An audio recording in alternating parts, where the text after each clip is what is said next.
So welcome to Fort Whoop-Up. So first of all, of course, we're starting out in our gift shop. A few changes in here. Inventory that we've been working with, we're starting to build it up again after the 3 years of flooding and get to a position where we're looking forward to a great season.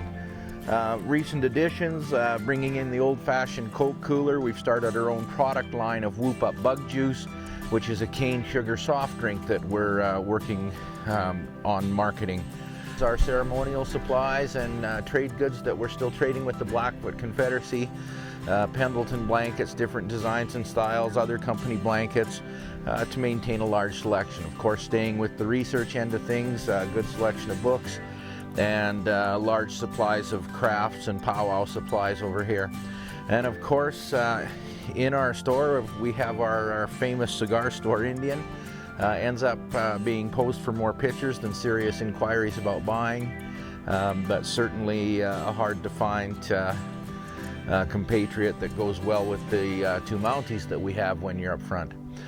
Traditional hats like our top hats are still a good seller with us, and we try and keep the things in that folks are looking for, both as souvenirs and more as keepsakes. Pete Brower, the comic book publication. It's been out now for about over 3 years. March on Fort Whoop-Up. Great comic book that we move a lot of them here, and then also the RCMP in Regina carry quite a few of these comics. And popular. Another local product that goes over very, very well is we've got toy rifles now that are branded with Fort Whoop-Up's brand. And they are made at one of the local Hutterite colonies, and it's nice to have local product here that's very popular with the kids, and it's not imported. Our Thunder Chief Gallery, which is of course the work of the late Leo Day Chief and named after his great-grandfather Thunder Chief, who was a Belly River battle participant here in 1870. He counted coup on the ground where the fort stands today. Following the flood of 2012, we had to do quite a bit of work in this gallery. It wasn't, the collections weren't damaged so much by the weather or by the moisture, but a lot of the cabinets started to come apart as they weren't made of solid wood. So, of course, those cabinets have since been replaced, and we've worked them over. And with the loss of a lot of the exhibits in the Crowshoe Gallery, we've moved some of the Thunder Chief Gallery artifacts over into the Crowshoe Gallery now. We continue to follow our theme of the seasonal rounds, the annual big camp, or what we refer to as the Sundance, and depicting a camp setup. And then, of course, the main theme staying with this room is trade and decoration, and of course in here we can show the changes in regalia and styles and clothing with the large number of artifacts that are in here. With Leo's donation to the site, we ended up initially with about 50 to 75 pieces from him, followed by other First Nations members bringing us in roughly another 40 to 50 artifacts, and then of course the Glenbow, with their assistance, made it possible for us to obtain another approximately 300 First Nations items. So with the revisions, some years ago, the Thunder Chief Gallery was once our theater, and of course now our orientation video, which was redone in 2013, is now shown here in this little area, and it's quite small, but it serves the purpose and then leaves us to better utilize our space for exhibits and other interpretation. One of the themes that we're going to work towards in this gallery is expanding from the general ranching period to more looking at colonization, because certainly that seems to be the conversation point in the last number of years. And in consultation with our elders and then different historical factions within the region, colonization means many different things to many different people.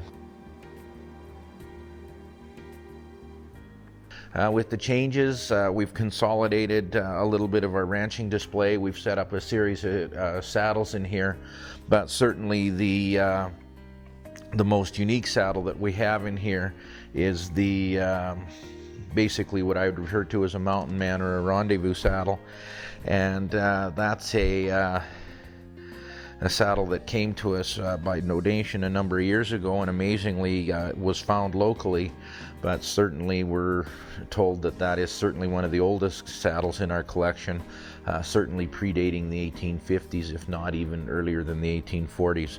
A saddle similar to what may have been used by the early mountain men as they did their trapping and rendezvous work, especially in northern Montana on the periphery of Blackfoot country.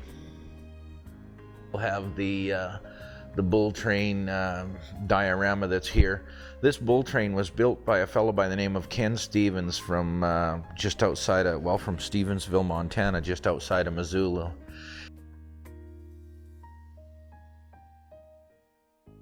This is one of the original neck yokes that was used on the Whoop Up Trail, and there was originally 3 of those neck yokes, 2 of which we've shared with the folks in Fort Benton for their exhibit there at the BLM Center, but those were original yokes used on the trail. Above you see the travois, a small travois as it would have been set up for moving camp, and then below that we have transportation or horse accoutrements that would have been used more on the livestock. So of course different bags for carrying and transport, the different styles of saddles that were available. And the saddles, I mean, when we look at them initially they appear like they're quite rough, but when you consider that you know, once fitted on the horse, then usually a robe or something was draped over top of them for comfort.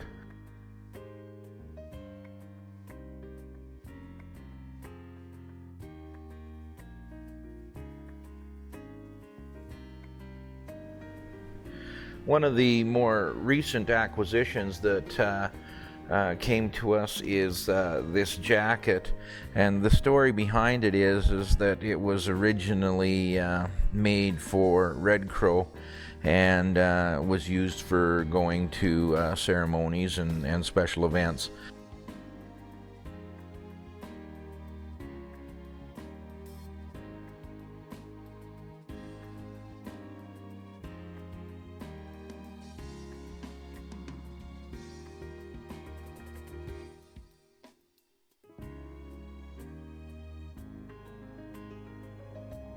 Yeah, there's a variety of hats that are on display, and I refer to them as hats because that's generally how they're spoken of in First Nations terms or Blackfoot terms.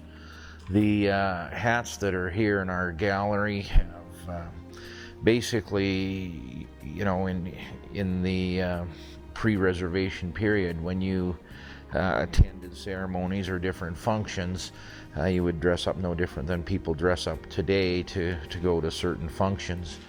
And with each of those functions there was these hats or headdresses, as we refer to them, were worn, and the way that the hats were adorned with animal skins and feathers and beadwork would be able to denote which tribe they came from and what function each of these served.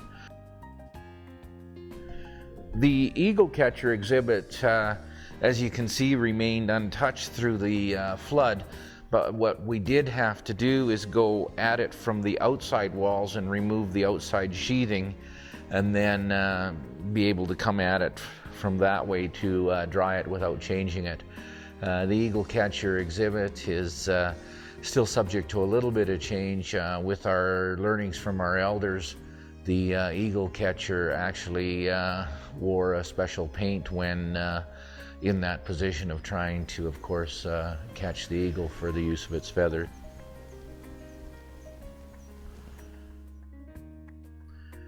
Most of the staff like to refer to the bison exhibit or the buffalo, they call him Brutus.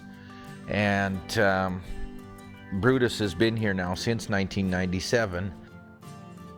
Our teepee exhibit has quite the story behind it. It was part of the 1997 gallery work, and at that time, the namesake of the gallery, Sonny or Warren Crowshoe, was engaged in the development of most of the original work that you see in this gallery. What we did want to depict at the time was a winter camp with using a traditional skin covering on the lodge.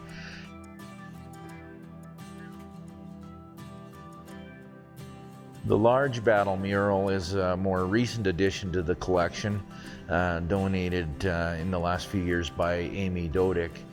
And during the flood of 2012, the piece itself wasn't too badly damaged, but what happened is all the changes in moisture, it just started curling up in every direction, so we had to re-stretch it and reframe it following that event. And so there you see it in its restored form. But the mural itself, it tells the same story as the hide piece that we've also looked at, but the perspective is a little bit different. We have to remember that down on the left, that is the original site of Fort Whoop-Up, and really Fort Whoop-Up today is right here in what's referred to as the main massacre site. So of course here we are in where Fort Whoop-Up is today, shows the different movements of the battle and the camps that it started in.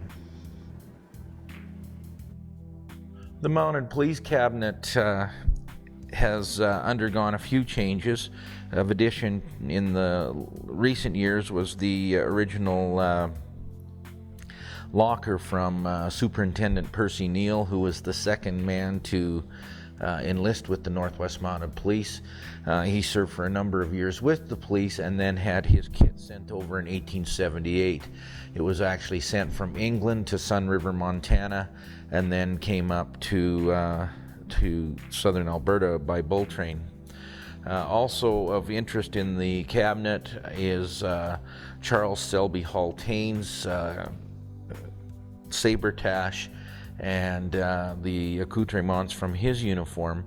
Haltane actually served at Fort Macleod, Fort Walsh, Battleford. He was also a witness to the Northwest Rebellion in 1885, and then enlisted later with the Mounted Police. Selby Haltane is credited with being a leading researcher or grasping onto the knowledge that perhaps outhouses and water supplies shouldn't be close together, having seen the differences in health in men at Fort Macleod versus places like Fort Walsh, which was low watery. So now we're in the east block of the period rooms, which was a main component at the original site. The east block in the flood of 2012 suffered significant damage with the water that came down the hill. The water forced itself in between the chinking on the east walls and then just basically came in like a waterfall effect throughout the rooms. The floors in the rooms ended up, because they're sitting up on top of sleepers on top of a concrete pad, the underside ended up filling up with silt, and within a few days the floor actually began to cup and heave and had to be taken out. So of course, with the evacuation of all of the artifacts to make room for the floor replacement, we then realized that we were having some compromise issues on the chinking in the original logs. So with that, we did chinking repair and re-chinking where necessary, and a new floor was put in, and then of course with that we did some exhibit changes. The biggest changes that we did in the rooms was the addition of lofts. The idea being is that in times of flooding where we have to prepare for evacuation or on short-term evacuation, we can put items that are not susceptible to moisture damage up in the loft.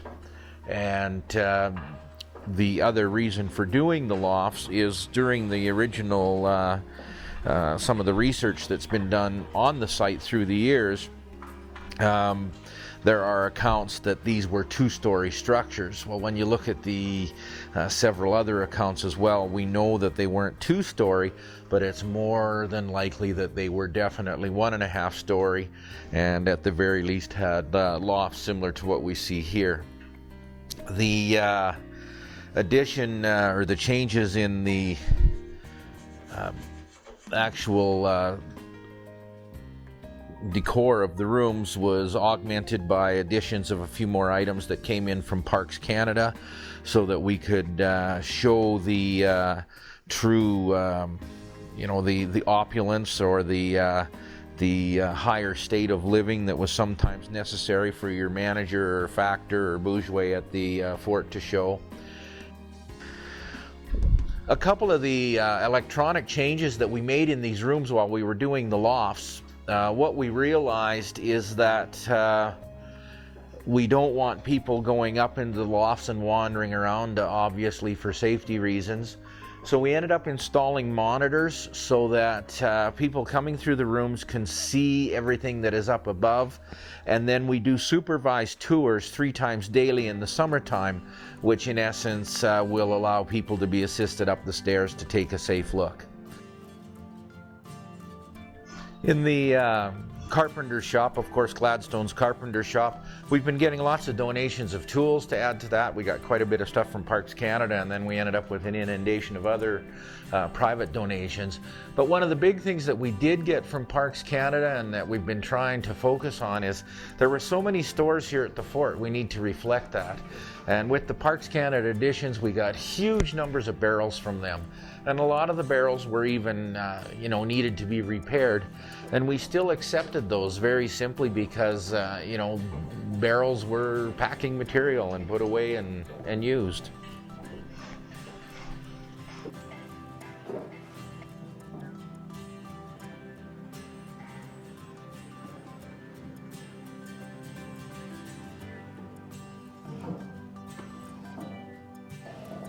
The blacksmith shop we did a bit of work in here as well.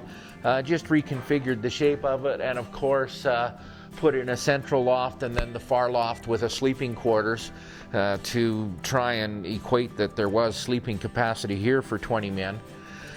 We had to redo the chimney on the forge, and we also a few years ago did some stonework to bring the forge back. And then of course set up a new tool rack after the flood as well. So the central room in the east block, of course, is the armory, and generally it was here that a lot of your ammunition and extra firearms were held. If you look at the way that the lofts have all been set up in almost all of the buildings, there's access to all of the windows so that if needed to be in a defensive position, you can see where there's rifles or muskets at the ready for defense of the facility. Also notice there is no wood stove in here, as would have been the case with armories. You wouldn't want to be mixing gunpowder and fires. And of course, the most important thing in this room that would not have been in here normally, it would have been outside at the ready. And of course, this is the original Dimick St. Louis 1832 smoothbore muzzleloader. That was one of 2 pieces that came upriver to Fort Union in 1832. And there were 2 pieces that made their way to Fort. Well, they're one of those pieces, or there's some question as to whether or not this was the piece used in the massacre at Fort McKenzie. Generally, muzzle loaders like that use grape shot that you see here on the wall. Also in storage, there are some unique pieces, not necessarily related to the trade, but part of the trade. And in as much as we have all the items of need here, this room also reflects many boy toys. I mean, smaller cannons were used as signal cannons, and they are on display in here. But also of interest is you see things like the Spanish-style swords and weapons that certainly were not akin to Blackfoot country. With Saul Abbott's Saloon, we also have had lots of interest in the story about the shooting of Fred Canoose and the Blackfoot men that were trying to get him. Some changes again, we've got sleeping quarters up on that end. And then what we did is on the other end of the saloon is we know there had to be games of chance and some of that activity carried on here. And you're looking at all of this and say, well, how did they do all of this? Where did they have all the space? So we were fortunate to find an actual poker table, and then we were able to set that up, and then we also found a roulette wheel that we've also put up. It seems that most of the games that were chosen to play here was faro, and certainly was the most popular, as were other card games. So the next two rooms are the parlor and Healy's room. Of course, the parlor set up to receive guests, and there were many of those that came and went, including a couple of folks that were married here. The guest quarters are set up trying to depict a little bit of, I guess, what's the word, opulence, and something that was capable of receiving honored friends and peers here. This room was formerly set up for harness, and that is in the process of being permanently moved to the other side of the compound.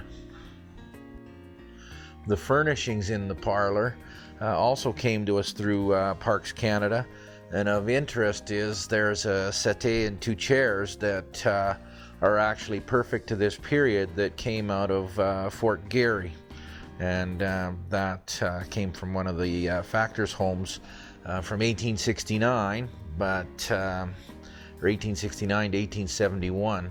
What's interesting is that in Fort Garry history, those furnishings are not appropriate to their time period, and so we were grateful to have those here at the fort.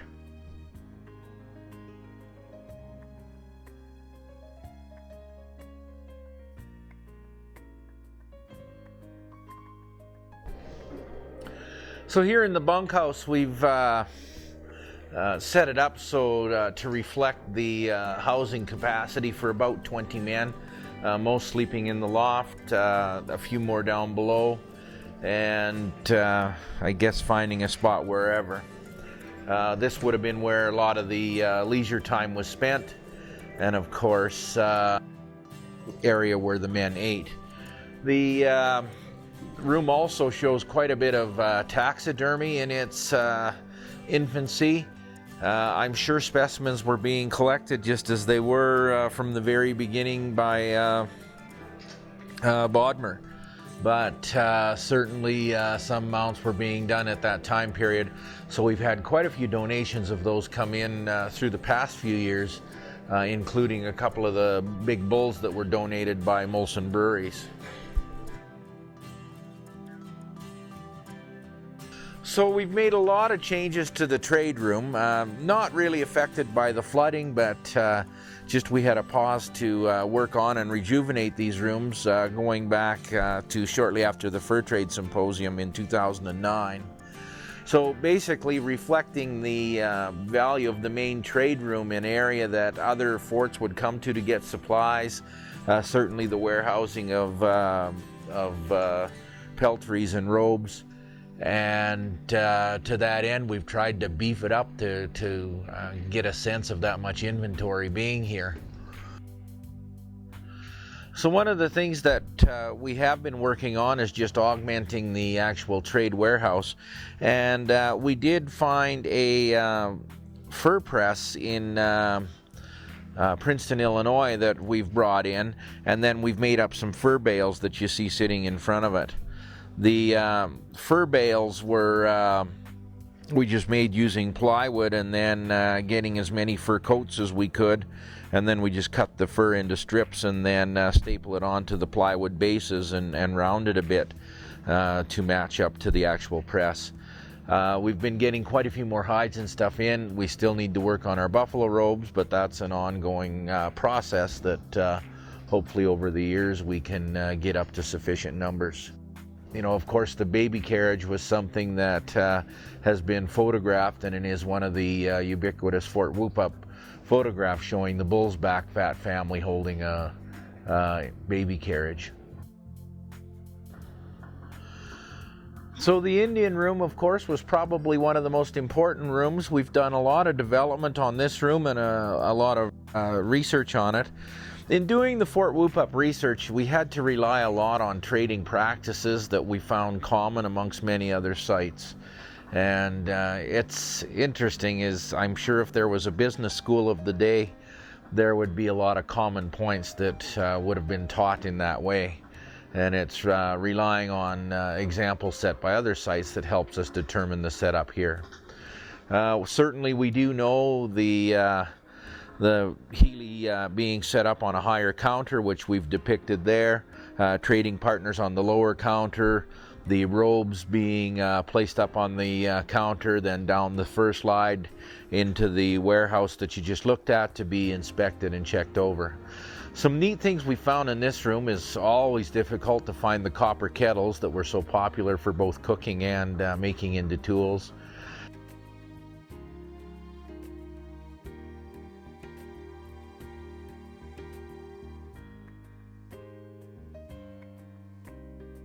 The whiskey lockup, of course, was a newer addition, actually setting up that room so that it could be locked up, recognizing that employees of the day would have liked to have imbibed.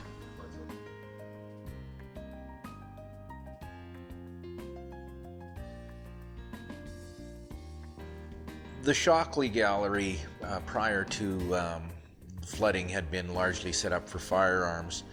But with the flood of 2012, we ended up losing most of our cabinets. And through Parks Canada and the Wilson Colony, we were able to gather some old cabinets and rework them and make things very workable for us as far as housing a lot of our library collection. None of the books were harmed during the flooding except the actual cabinets themselves. So we have pieces represented in the collection now. The earliest piece goes to 1540. It's an early wheel lock. And then we have some World War II contemporary items. There's some very peculiar items in the collection as well. We have with us, for example, there's a couple of Jones rifles in here. The two coolest pieces in the collection are the big Spanish wall guns and those rather large hand cannons were a find in the ruins near Mexico City in 1898, and the fellow that collected them there actually ended up forwarding those to the Royal Ontario eventually, and of course to us.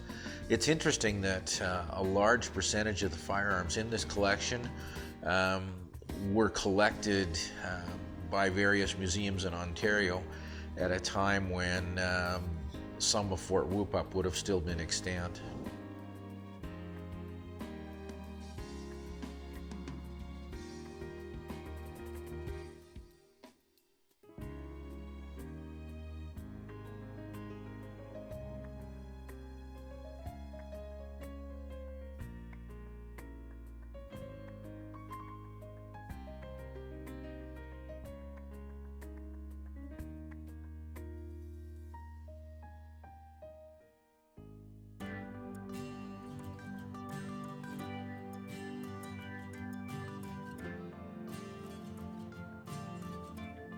However, in the collection you'll see the Fort Stagecoach, which has become ever popular in our summer programming as we tour around Indian Battle Park.